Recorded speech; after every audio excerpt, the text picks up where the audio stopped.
Good morning. I'm Brian Curtis. And I'm Doug Krisner. Here are the stories we're following today. Micron Technology is predicting a steeper loss than anticipated in the current quarter. It's an indication that an industry slump is still weighing on the largest U.S. maker of memory chips.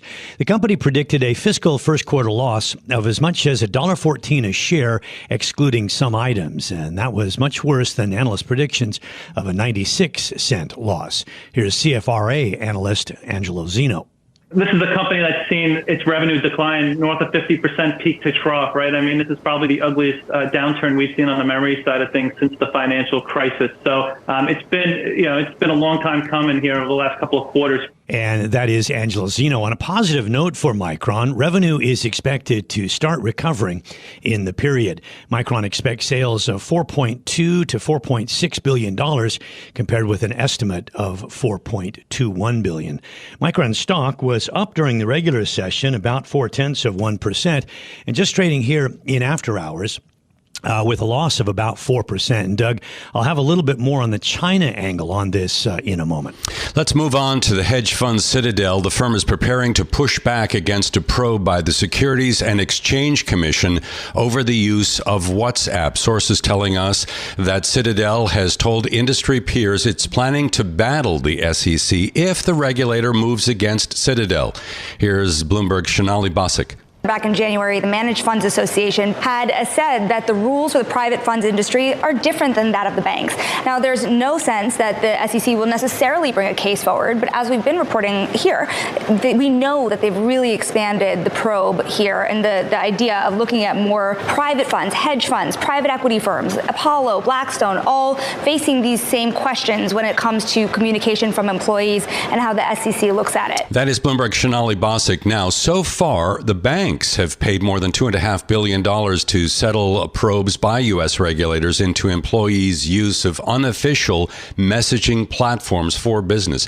Now, Citadel would be the first to fight the SEC over any allegations of untracked communications. Brian? Well, the Federal Trade Commission is reviving its challenge against Microsoft's acquisition of Activision Blizzard. That story from Bloomberg's Steve Rappaport. The FTC plans to move forward with its in-house trial against the $69 billion deal after pausing it over the summer. A U.S. appeals court in July denied the agency's bid to stop the merger. The FTC typically drops antitrust challenges when they lose in federal court, but the commission says public interest warrants a trial to resolve the matter. Microsoft and Activision Blizzard are expected to finalize the largest ever video gaming deal this year, but the FTC challenge will continue even after the companies complete their merger. Steve Rappaport, Bloomberg Radio. Well, the Justice Department is ramping up a probe into UBS. The DOJ alleges the Swiss bank and its one-time rival Credit Suisse failed to comply with regulations allowing Russians to evade sanctions. Here is Hugo Miller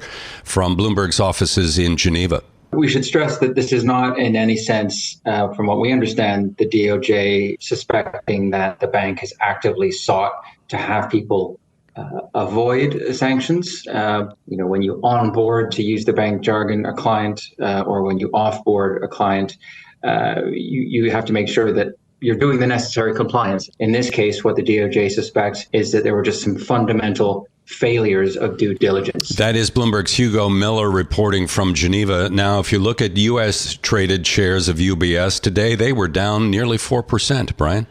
Meantime, U.S. and Japanese officials are warning that China-backed hackers have been modifying software to target companies based in their countries. The story from Bloomberg's Charlie Pellet. According to the advisory from American and Japanese law enforcement and cybersecurity officials, the group known as Black Tech has targeted government, industrial, technology, telecommunications, and defense sectors. The advisory says once inside the internal networks of international subsidiaries, the group has disabled logging in order to pivot undetected to target the company's headquarters in the U.S. and Japan. In New York, Charlie Pellet, Bloomberg Radio. Doug, one of the big stories that broke yesterday that we will follow up on today is the house arrest of the Evergrande chair, Hui Ka-yan. He's under what's called residential surveillance. That means that he can't move around freely. He can't even talk to anybody, meet with anybody, or talk to anybody without approval. Now, this is interesting because we all know what Evergrande has been going through, but this guy, Mr. Hui, had been considered one of the best connected businessmen in all of China. So it's a major development. It puts the restructuring of the developer back in question, and it also brings liquidation more into the picture. I mean, it's not apparent that could happen soon, but it is coming up in a court in Hong Kong, October 30th. The shares down 19%, and by the way, down 99% from 4 years ago. That's amazing.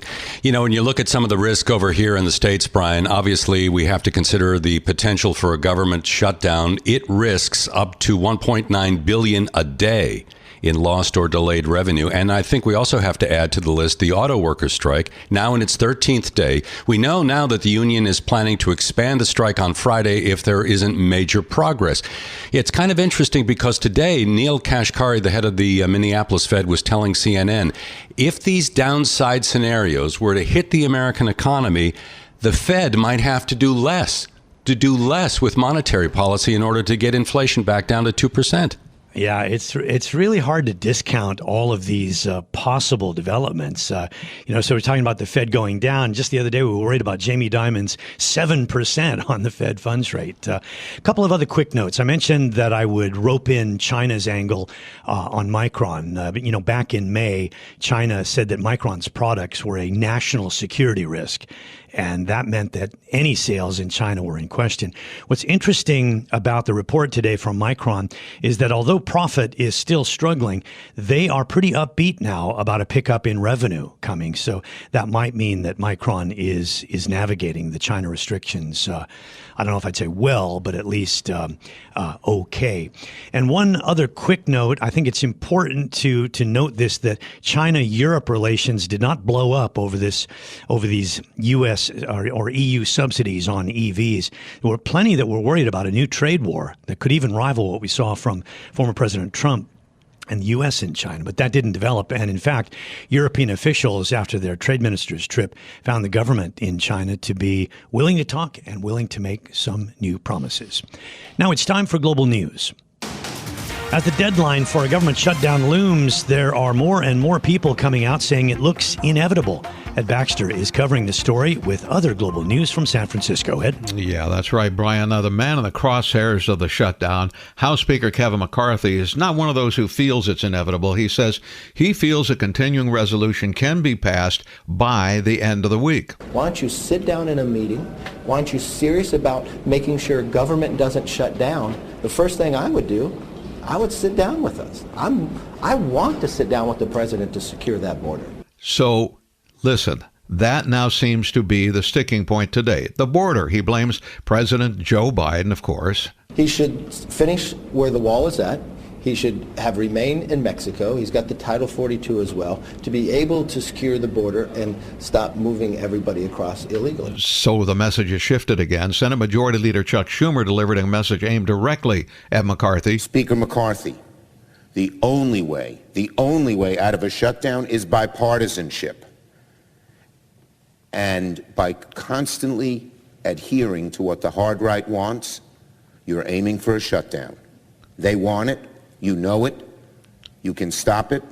Senator Lindsey Graham, meanwhile, says the Senate's CR does buy some time. The CR that gets us to November will probably be a smaller version of what we need. In November, whatever the time period, we're going to need some funding and some policy changes for the border. And that will give us about 6 weeks to work out a package. Yeah, so again, the border now. Meanwhile, if you're looking for the direction of what the Republicans actually want, you're not alone. It was about spending, then it was about Ukraine, and today the border. Bloomberg's Julie Fine says it just keeps moving. Well, I mean, at this point, you can't get anything through a goalpost if the goalpost keeps on moving. I think right now everybody is trying to prove their point. But to what avail? And that leads to the Republican debate tonight. Bloomberg's Ryan Beckwith, also on Balance of Power, says shutdown will be a major topic. Nikki Haley has already come out on Bloomberg television and said that it would be irresponsible and a bad idea and would hurt taxpayers. But she also said that they need to rein in spending however they can, which kind of undercut that message a little bit. But we saw DeSantis sort of cheerleading for it, calling up some members of Congress on the House Republican side and urging them to stay the course. And Donald Trump holds a rally in Michigan about the same time. U.S. soldier Travis King, who entered North Korea without permission in July, is now back in U.S. custody. He went through China and then South Korea and now on a plane headed back to the U.S. And let's see here. The giant pandas that have been in the Atlanta, San Diego, Washington, D.C., Memphis zoos, they are on their way by December back to China. A 3-year agreement has been reached, and apparently China wants them back. Global news powered by more than 2,700 journalists and analysts in over 120 countries in San Francisco. I'm Ed Baxter, and this is Bloomberg. This is Bloomberg Daybreak Asia. I'm Brian Curtis here in Hong Kong. Our guest is Jay Hatfield, CIO at Infrastructure Capital Management. Jay, one of the top points in your notes is that you see the Eurozone heading into a significant recession. Will that be strong enough that it drags a lot of other trading partners down as well? That's our view. If you really look at the data, and the terminal is a great place to monitor this, particularly if you're in the United States or not in Europe, the data has been actually horrendous. Both industrial production and retail sales dropping at double-digit rates. But it's not just Germany.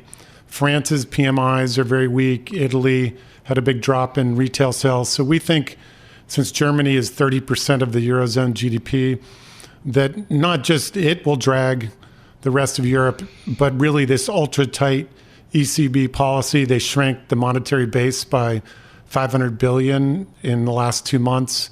Rates are, the curve is dramatically inverted, and they don't have all the tailwinds that we have here in the United States, but like a strong housing market, government spending. So we think that that's super negative for Europe, but probably good for the global bond markets. Yeah, maybe credit the 30-year fixed mortgage as one of those reasons, one of those feathers in the cap that the U.S. has.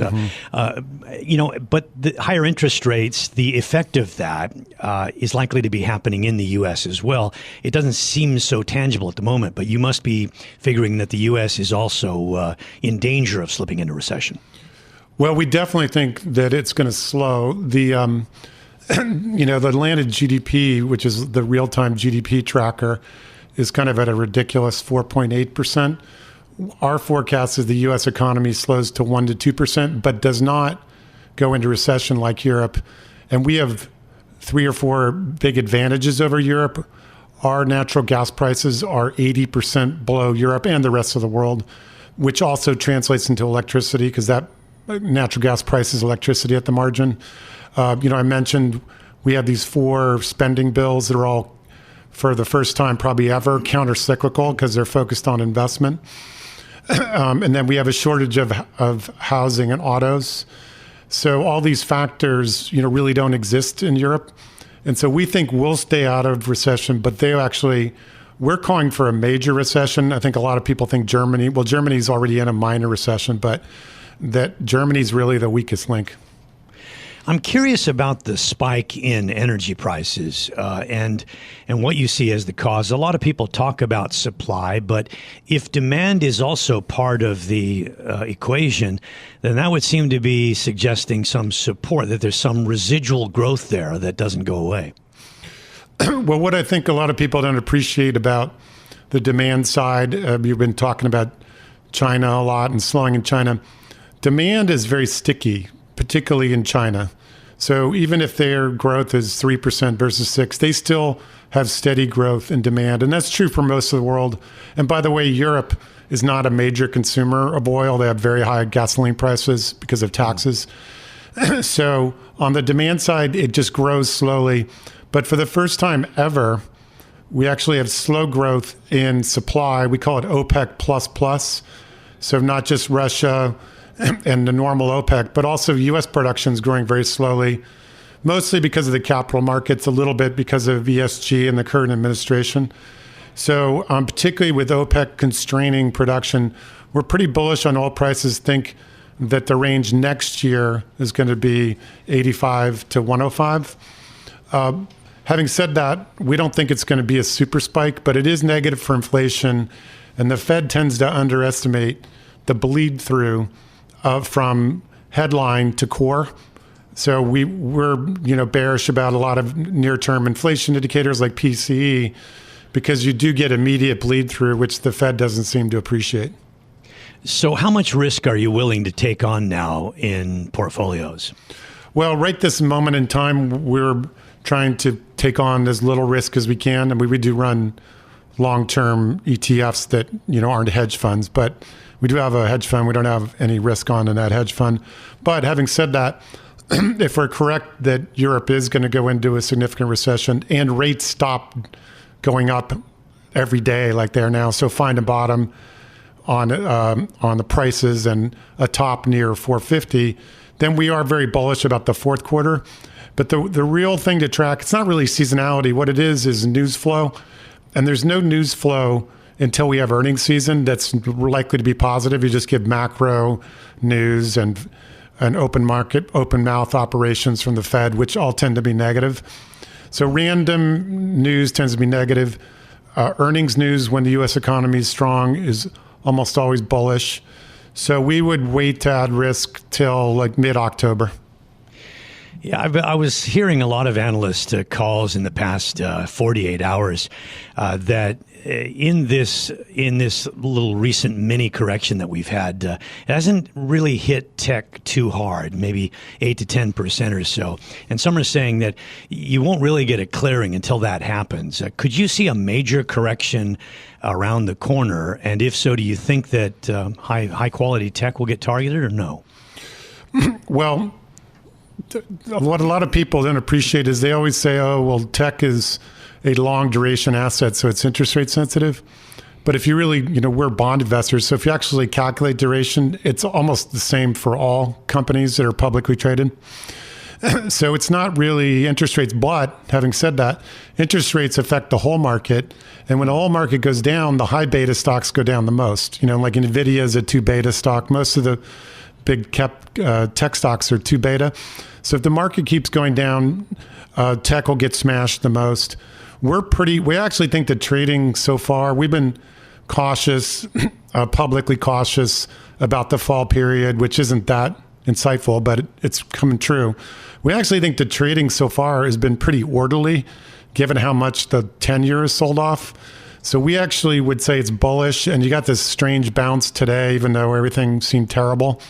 Yeah. And the news flow is probably not going to be that good.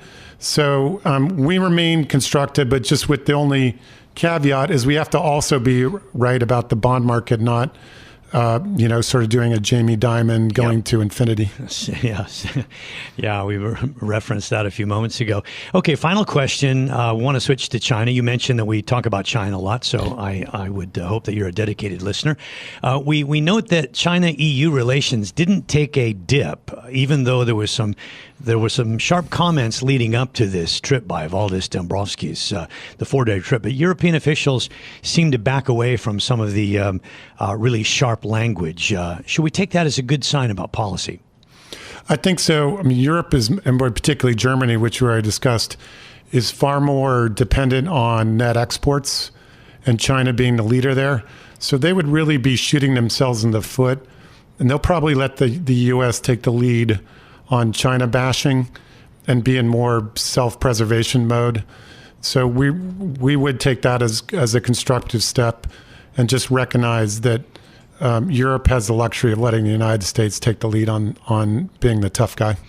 Well, even China has welcomed in 4 top U.S. officials here over the past month and a half or so. So it even seems like on that front that there is a little bit of an interest in reaching out for a stability. So we'll hope that that happens. Jay, thanks for joining us. Jay Hatfield, CIO at Infrastructure Capital Management. This is Bloomberg Daybreak Asia, your morning brief on the stories making news from Hong Kong to Singapore and Wall Street. Look for us on your podcast feed every day on Apple, Spotify, and anywhere else you get your podcast. You can also listen live each day on Bloomberg 1130 in New York, Bloomberg 99.1 in Washington, Bloomberg 106.1 in Boston, and Bloomberg 960 in San Francisco. Our flagship New York station is also available on your Amazon Alexa devices Just say, Alexa, play Bloomberg 1130. Plus, listen coast to coast on the Bloomberg Business app, SiriusXM Channel 119, the iHeartRadio app, and on Bloomberg.com. I'm Brian Curtis. And I'm Doug Krisner. Join us again tomorrow for all the news you need to start your day right here on Bloomberg Daybreak Asia.